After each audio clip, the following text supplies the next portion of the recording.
At 9 a.m., just as I stepped out of the neighborhood, a car horn blared. David was in the driver's seat, with Emily in the back, here to take me to the Civil Affairs Bureau. The new lover personally driving the rival to the separation, how eager could they be? I chuckled to myself bitterly. Hop in, John. We don't want to be late. Emily and I sat in the back, neither of us saying a word. 5 years together, and now, nothing left to say. She stared out the window, her gaze unwavering. I greedily etched her image into my mind with my peripheral vision. It might be hard to see her again after this. The car reached an intersection, just one more left turn to go. Suddenly, a car ahead lost control and hurtled towards us. Hold on! David swerved sharply, but it was too late. Just before the collision, I lunged towards Emily, shielding her completely in my arms. The violent impact sent waves of pain through my body, but I held on to Emily tightly. Protecting her was instinctual. Our car flipped over. In my hazy consciousness, I saw someone open the door and pull Emily out. She joined others in trying to open the driver's door. After a long struggle, they managed to get David out. It seemed Emily wasn't badly hurt. I sighed in relief, feeling my consciousness drifting away. I faintly heard someone calling my name, echoing. John! John! You can't sleep! John! Give me your hand! It sounded like Emily's voice. But I had no strength left. Emily, go on. I'm setting you free, and myself too. Through blurred vision, I saw Emily pounding on the window, seemingly crying and shouting something. But I couldn't hear it anymore. Soon, I couldn't see it either.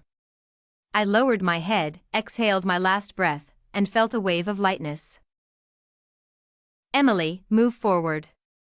Don't look back. I didn't expect to wake up. I found myself in the hospital room, staring blankly at the person on the bed. That was my body. I was indeed gone. Only my soul had awakened. In my daze, the door suddenly burst open. My mother, Margaret, stumbled in. I stood up in alarm, wanting to help her, but I couldn't touch her. Her eyes were red, and she held her breath as she looked at my body on the bed. Suddenly, she let out a wail and collapsed onto me, crying uncontrollably. My nose tingled. Margaret was a dignified woman, a lady of grace all her life. I had never seen her so distraught. Even when my father passed away, she only shed a few elegant tears and continued to hold the family together. But my departure seemed to have taken away her last bit of pride. She looked 10 years older, crying like a child.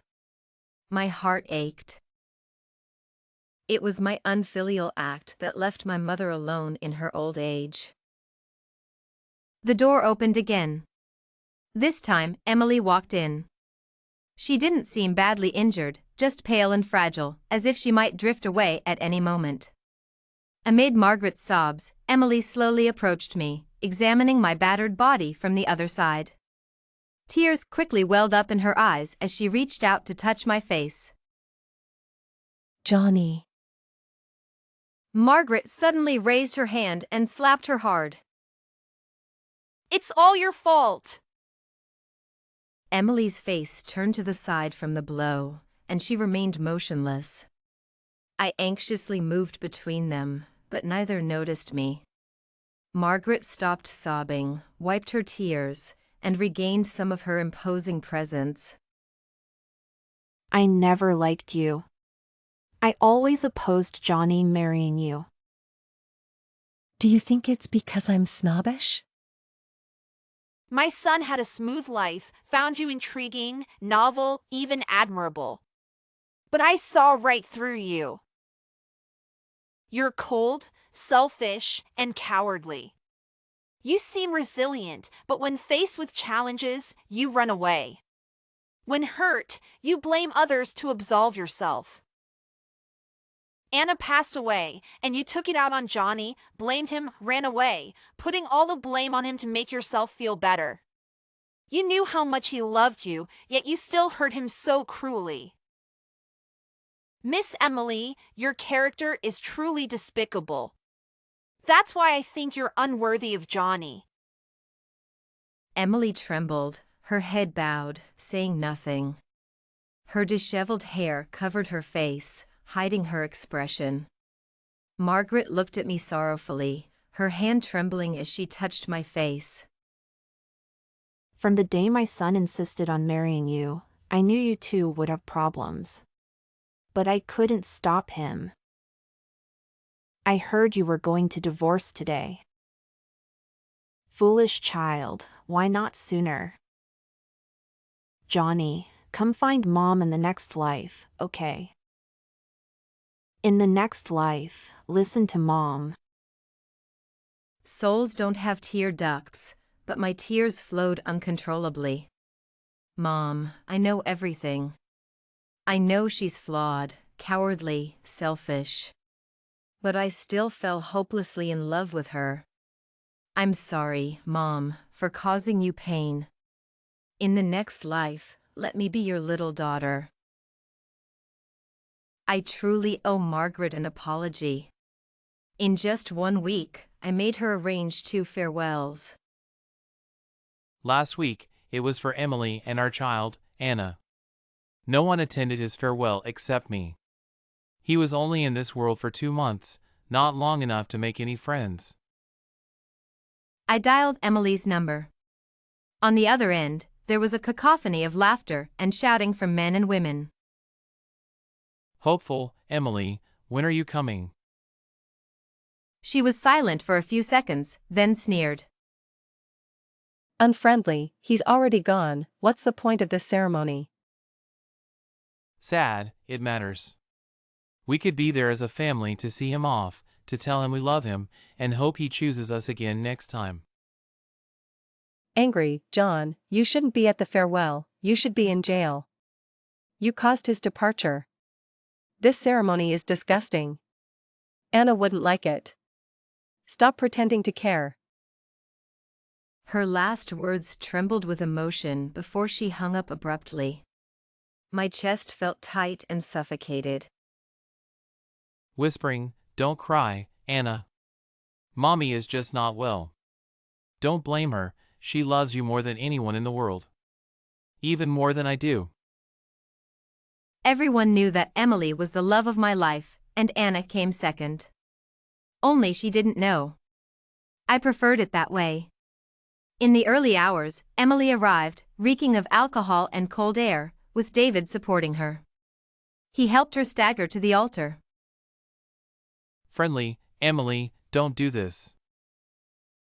Shouting, don't touch me. Don't touch Anna. Why did you go to my office? Why did you cover Anna's face with the blanket? Anna suffocated. John, why wasn't it you who? Emily screamed at me hysterically. I had no words. It felt like a giant hand was crushing my heart, making it unbearably painful and hard to breathe. Serious, yes, I wanted to know too. Why wasn't it me who? I would rather have you hate me than hate yourself. Emily, it was you who placed that handkerchief. I recognized that handkerchief. Emily had recently become obsessed with tie-dyeing and made it herself. The day she brought it home, she twirled it to make Anna laugh, occasionally letting it fall on his face. Maybe that day in the office, she did the same, but an urgent meeting made her forget to pick it up from Anna's face. Whispering, it was an accident, not Emily's fault. She couldn't bear such a tragic outcome. She would collapse. So I arranged with our family hospital to change the cause of departure to sudden infant syndrome. A sudden, inexplicable condition that could happen to any baby. She would still be sad, but at least not blame herself so much. But I only managed to keep it from her for half a day. That afternoon, she learned the truth from David. And I, who had deliberately hidden the truth, became the prime suspect. She had completely forgotten about that handkerchief. I heard you were going to separate today. Foolish child, why not sooner? Johnny, come find Mom in the next life, okay? In the next life, listen to Mom. Souls don't have tear ducts, but my tears flowed uncontrollably. Mom, I know everything. I know she's flawed, cowardly, selfish. But I still fell hopelessly in love with her. I'm sorry, Mom, for causing you pain. In the next life, let me be your little daughter. It was a day filled with tension and sorrow. I heard you were going to separate today. Foolish child, why not sooner? Johnny, find Mom in another life, okay? In another life, listen to Mom. Souls don't have tear ducts, but my tears flowed uncontrollably. Mom, I know everything. I know she's flawed, cowardly, selfish. But I still fell hopelessly in love with her. I'm sorry, Mom, for causing you pain. In another life, let me be your little daughter. Suddenly, a sharp pain. She bit my neck fiercely. She bit so hard, as if she wanted to tear off a piece of flesh. I gritted my teeth, letting her vent her anger. It's okay, Emily, don't be afraid. Blood trickled from the corners of her mouth, and she let go. John, let me go. I don't love you anymore. Every time I see you, I think of Anna's face, and how she looked in her final moments. Emily, you never really accepted what happened a year ago, did you? You can't accept that I failed to protect you. You can't accept that Anna might not be my child. You could have told me directly. Why did you propose to me and then take away my child? My arm tightened, as if a bucket of cold water had been poured over me. A year ago, it was the night I regretted the most in my life. Anna had a fight with my mother and stormed out, going to drink alone. I was entangled with my mother and didn't go out to find her in time. She got drunk and was taken advantage of at the bar. I called her all night and searched for her everywhere, but couldn't find her. When she woke up the next day, it was in a hotel room. The perpetrator was nowhere to be found. When I arrived at the hotel, she was sitting on the floor next to the sofa, her eyes red and lost. Hearing me push the door open, she looked back at me timidly. For the first time, this usually confident woman showed a look of near shame. My anger was instantly extinguished, leaving only heartache. I held her tightly, comforting her, saying that as long as she was safe, nothing else mattered. She did nothing wrong, it was my failure to protect her. I took her to the police, to the hospital for a checkup, and then home. I proposed to her with the ring I had prepared for a long time. Tears streamed down her face, and she bit her lip, refusing to accept. I forcefully put the ring on her finger. Kissing the ring on her finger, I told her, from now on, we have a home. You have to take responsibility for me. I'm waiting for you to be the mother of my child. She pouted and buried her head in my chest, crying uncontrollably. John, I love you. That sentence brought me to the peak of happiness. Anna's arrival made Emily both happy and anxious. She feared the child wasn't mine. But I didn't care and refused a paternity test. As long as it was her child, I would love it. Those were our happiest days. But within a year, love faded, and our family was shattered. Emily, you can hate me, you can resent me. But you can't deny everything between us. My love for you has never stopped, and I would never hurt you. David stood beside me at some point. Emily pushed me away, her eyes still glistening with tears, her voice trembling. But your love is too heavy. Every time I see you, I can't control my tears and want to cry. You seem to be a painful switch in my heart, one look at you triggers it. It hurts too much, I can't take it. John. I'm leaving. Emily, don't leave me. But she wiped her tears and walked away with David without looking back. Just like a year ago, when I held her hand and walked out of that hellish hotel without looking back. Have I become her hell now? Fortunately, the torment didn't last long. Early the next morning, Johnny received a call from Emily, her voice filled with distress. Johnny. I feel so awful, please come. Where are you, Emily? Tell me where you are. She wouldn't answer, only repeating that she felt terrible. Then, a nurse took the phone.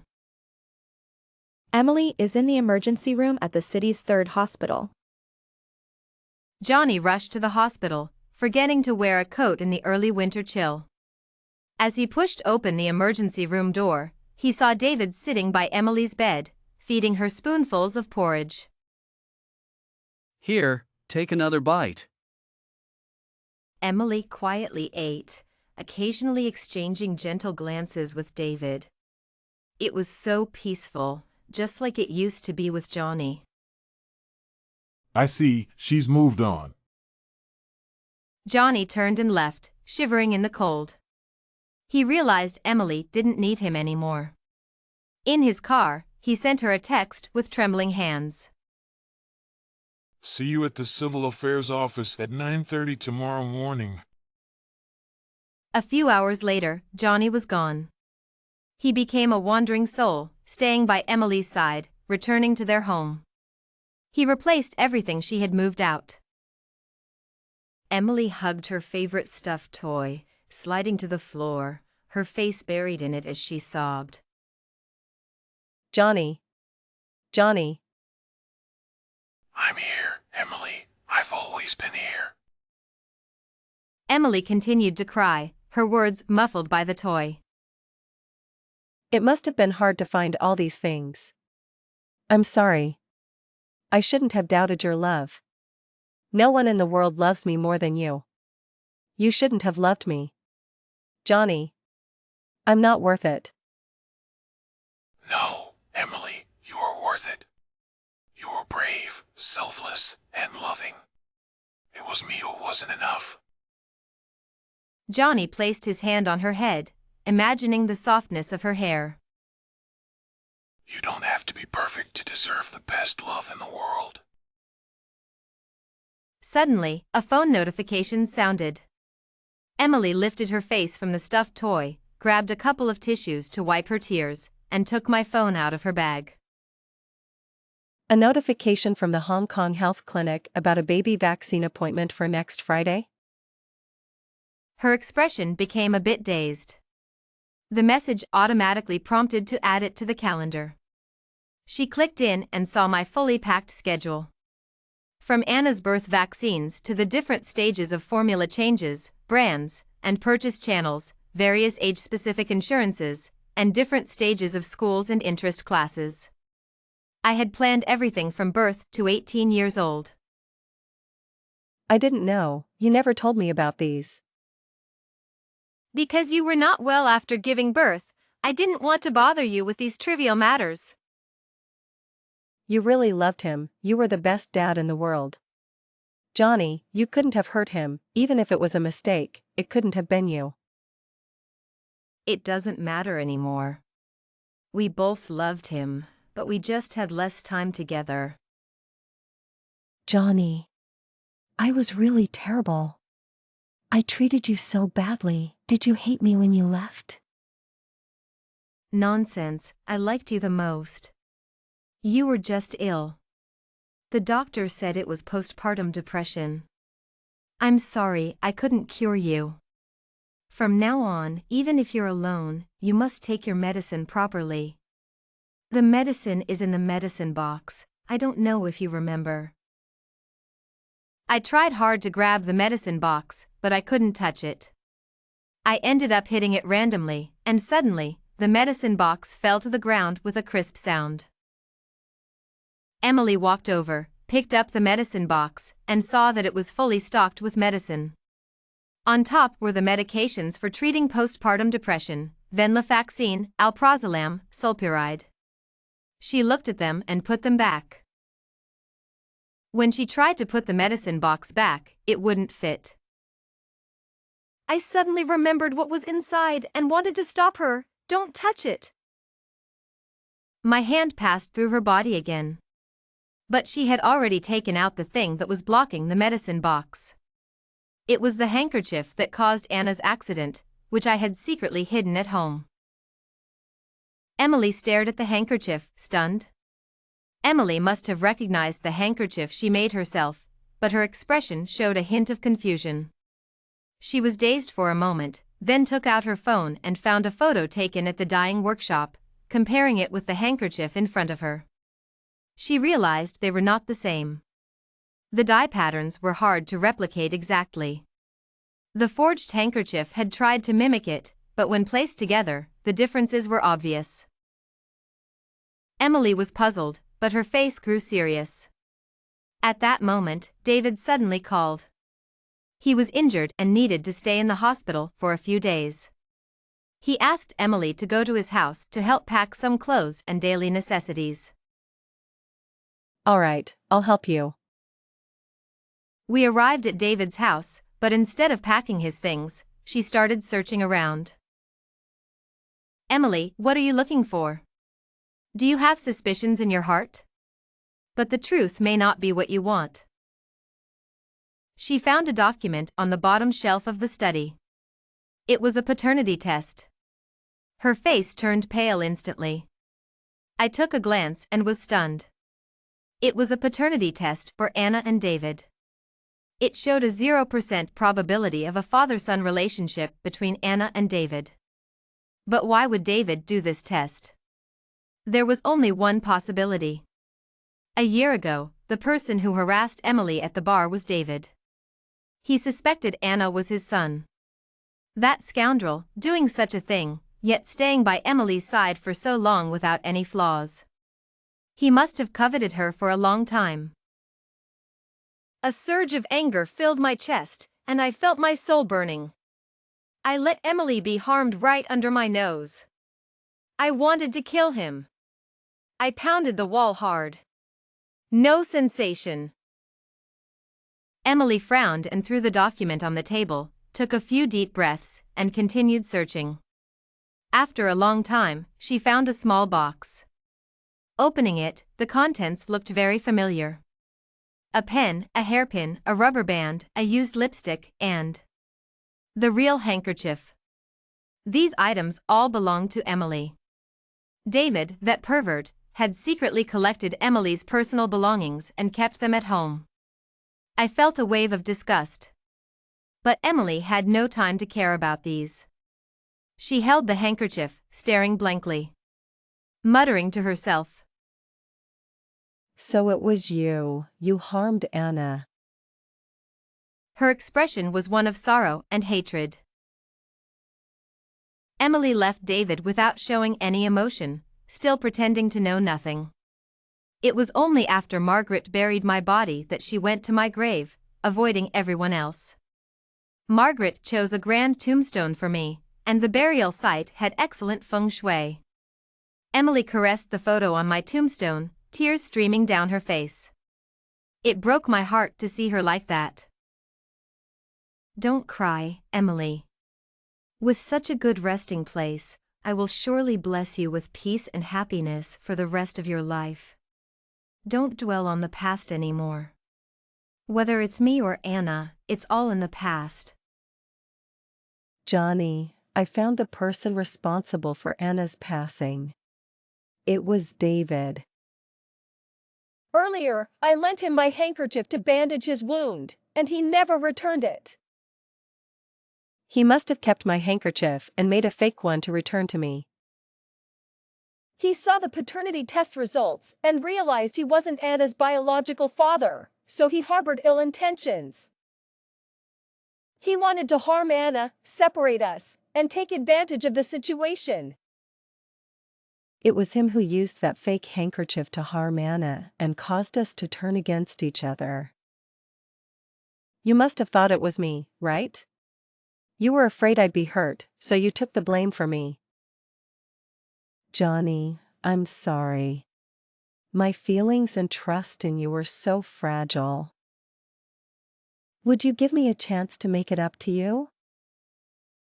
Wait for me. I will avenge Anna. Then, I'll come find you. It won't be long. Let's set it before the first snow. She gently kissed my photo and left. I covered my mouth, tears streaming down my face. Emily, don't seek revenge, don't come looking for me. I just hope you can live a happy life. Why don't you ever listen to me? David was discharged from the hospital, and Emily invited him to return to their hometown for the new year. He eagerly agreed. Emily drove on a deserted highway. She had practiced driving on this cliffside road countless times, all for David. I sat in the back seat, anxiously watching them. I knew what was about to happen, but I was powerless to stop it. I've bought so many gifts and want to visit the orphanage where you grew up. Do you still have the handkerchief I used to bandage your hand? He was taken aback, feeling guilty as he looked out the window. Yes, I kept forgetting to return it. I'll give it back when we get back. Do you mean this one? Emily took out the handkerchief she had found at his place and threw it on his lap. How did you get this? Did you go through my things? I found other interesting things too. Like the paternity test. Do you have anything to say about that? David pressed his lips tightly together. He knew he had been exposed. Emily, I can explain. Explain what? That you admired me, so you violated me, harmed my child, and drove a wedge between me and my husband, leaving me with no one but you? David, having his scheme exposed, became angry. But it worked, didn't it? They have already left you. Emily, you don't know how timid you are. All I had to do was show you a hint of John hurting you, and you would back off a mile. You never really trusted him or loved him that much. Emily gripped the steering wheel tightly, her long nails digging deep into it. Emily, you and I are the same. We're both selfish, dark, and calculating. Being with me, you won't feel so insecure and timid. We are meant to be together. I'm not like you. If you like to wallow in the mud, that's your business, but I aim for the moon. They say I'm not worthy, but I'll make myself worthy. Johnny said I deserve the best love. I gently curled my lips into a smile. My girl, you're starting to shine. Ahead was a cliff, but Emily didn't turn the steering wheel and drove straight ahead. Emily, what are you doing? Stop the car! He tried to unbuckle his seatbelt to grab the steering wheel, but it wouldn't come undone. I can't stop. I've already disabled the brakes. Didn't you want to be with me? Then come with me to find Johnny. If you dare to bully me, he would definitely want to teach you a lesson himself. I watched Emily's expectant face and quietly wrapped my arms around her seat. I couldn't stop you, but at least I could accompany you. Amid David's screams, the car rushed off the cliff and plummeted rapidly. The mountain wind held past the windows, and a few cold droplets hit Emily's face. It's the first snow. Emily reached out to catch the falling snowflakes. Johnny, the timing is perfect. I didn't break my promise. Yes, I know, you are always punctual. Suddenly, a few scenes flashed through Emily's mind like a broken tape. Anna's face covered with that real handkerchief, her breath completely still.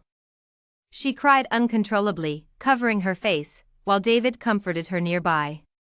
David walked towards Anna, took out a fake handkerchief from his pocket, and swapped it with the real one. And then, the instruction manual for the bottle of sulpiride in the medicine cabinet. Sulpiride, used for simple, paranoid, catatonic, and chronic conditions with symptoms of withdrawal, seclusion, and indifference. Finally, she saw her own hand pressing down on Anna's face, covered with the handkerchief. Anna struggled continuously until she became still. So, it really was me. I held her and whispered softly, "Shoo, sleep now, Emily. Sleep, and tomorrow will be a new beginning." I opened my eyes and pressed the exit button, sitting up from the neural pod.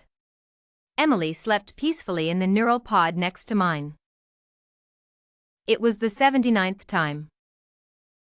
The door beeped open, and David walked in. I looked at him with a grim expression. Why are you glaring at me? I didn't bully your wife willingly. This is her consciousness world, everything is influenced by her. So, it should be your wife who was teasing me. I pretended to throw the helmet at him, and he immediately covered his head. It's expensive. It's worth more than your pig brain. Getting out of bed, I walked over to Emily and began checking her muscles for any signs of atrophy. Half a year ago, Emily developed severe postpartum melancholy after giving birth, which later turned into a serious condition. She ended up taking our child Anna's life. Then her mental world collapsed. I contacted the renowned psychologist David, who introduced a consciousness therapy. It involves two people entering deep sleep, connecting their brain consciousness, and helping her rebuild her psychological defenses in the world of consciousness. Once she builds strong psychological defenses, we can wake her up for further mental treatment. Now, I've entered Emily's consciousness for the 79th time, and her consciousness world is much more orderly than it was initially. Each time, I use psychological suggestions to instill healthy mental concepts in her. I tell her that everyone has flaws, everyone makes mistakes, but imperfect people are still worthy of love. More importantly, I emphasize each time that I love her. This is a universal truth as important as any psychological concept. She got sick, she made mistakes, but I still love her. I will heal her bit by bit and lead her out. Redemption and rebirth, we are in this together.